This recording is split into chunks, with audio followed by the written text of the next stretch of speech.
तो जो GDP growth का आंकड़ा है वो 2004 से 14 के बीच में 97% ग्रोथ दिखाता है और 2014 से 2023 के बीच में 63% दिखाता है। हालांकि कहा जा सकता है कि 10 साल और 9 साल के बीच का आंकड़ा है। लेकिन क्या सिर्फ कोरोना इसकी वजह है कि कोरोना बीच में आया जिसकी वजह से ग्रोथ डिस्टर्ब हुई है, या इस सरकार ने कुछ ऐसा किया है जिसकी वजह से वो ग्रोथ जहां थी वहां से काफी नीचे आ गई? लोग इसमें जो देखने वाली आपके जो आंकड़े हैं वो ठीक है, और हमारे जो ये 9 साल का पीरियड है और पिछले 9 साल का भी लें, अभी हाल में एक लेख भी आया था जिसमें कि वो बराबर, तो उसमें इस वाले 9 साल में ग्रोथ कम हुई है बनस्पत पिछले वालों में। और इसमें जो है वो हमें देखना चाहिए हमारी जो जो जो ग्लोबल इकोनॉमी की ग्रोथ है वो कैसी रही, क्योंकि वो उस पर उसका असर बहुत बड़ा पड़ता है। तो पिछले जो 9 साल थे उसमें ग्लोबल इकोनॉमी जो थी वो करीब 3.5-4% से बढ़ रही थी, और इस बार जो है वो इकोनॉमी जो है वो उसका उसका दर बहुत कम हो गया है। जैसे कि आज है, आज हम लोग देख रहे हैं कि बिल्कुल डर है सबको, एक डर बढ़ा हुआ है कि यूएसए में और यूरोप में रिसेशन आ जाएगा, उसकी वजह से जो अनसर्टेनिटी बनी हुई है। तो एक तो ये बड़ी चीज़ है कि वैश्विक अर्थव्यवस्था का की हालत क्या थी, जो पहले बहुत अच्छी थी, और इसलिए हमारे एक्सपोर्ट्स बहुत तेज़ी से बढ़े उस ज़माने में, हमारा निवेश हमारे ऊपर ज़्यादा बढ़ा, और इस समय उतनी अच्छी हालत नहीं रही इन पिछले 9 साल में। दूसरी चीज़ ये कि हमारे देश में जो मैं जैसा कि क्योंकि जो चीज़, और इसमें मैं कोई ब्लेम देने की बात नहीं कर रहा हूँ, मगर जो पिछली सरकार डॉक्टर मनमोहन सिंह की सरकार के जो आखिरी 5 साल थे और जिसमें जो कुछ भी हुआ, उससे जो निजी निवेशक था उसका विश्वास टूट गया, उसका धैर्य टूट गया, और उस पर काफ़ी बड़ी चोट लगी, और उनके जो है वो कर्जे बहुत बढ़ गए, आपने देखा होगा, नॉन परफॉर्मिंग एसेट्स बढ़ गए, कॉर्पोरेट डेट बढ़ गए बहुत सारे। तो उनको ठीक करने में जो समय लगा उसकी वजह से हमारी हमारी जो आर्थिक दर है वो थोड़ी कम हो गई। मगर ये कहना मेरे ख्याल में ठीक रहेगा कि जो अब जितने हम लोगों ने रिफॉर्म्स किए हैं, जो सुधार किए हैं, और जितने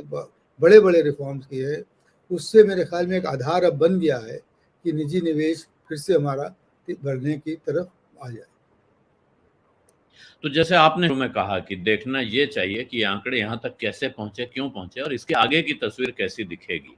तो आपको लग रहा है कि अब यहाँ से आगे ग्रोथ की रफ्तार तेज हो सकती है? आप किस तरह का एक फिगर अगर आपसे मैं पूछूं तो आपको अगले 5 सालों में अगर इसी तरह सब चीजें चलती रहें तो भारत की ग्रोथ रेट कहाँ जाती दिखती है?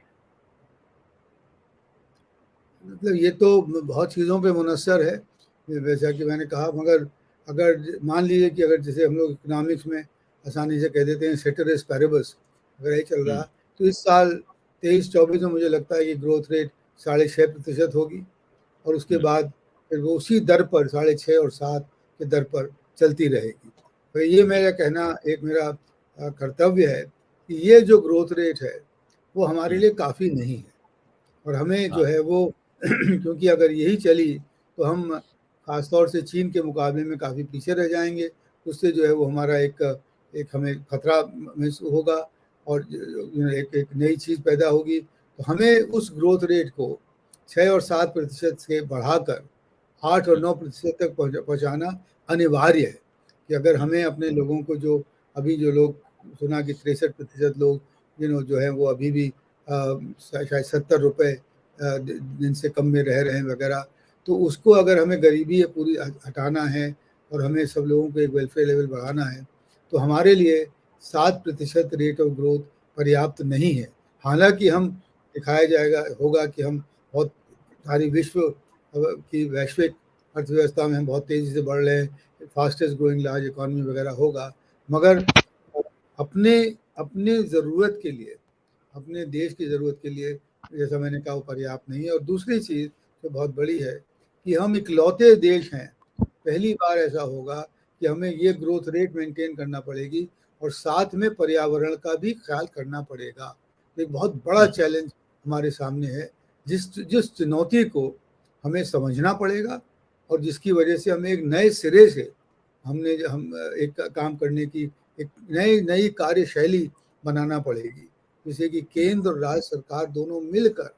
इस चैलेंज को हम एड्रेस कर सकें, और दूसरा बड़ा चैलेंज, जैसे मैंने आपसे हम लोगों से बात करी, रीजनल इनइक्वालिटी का जो है,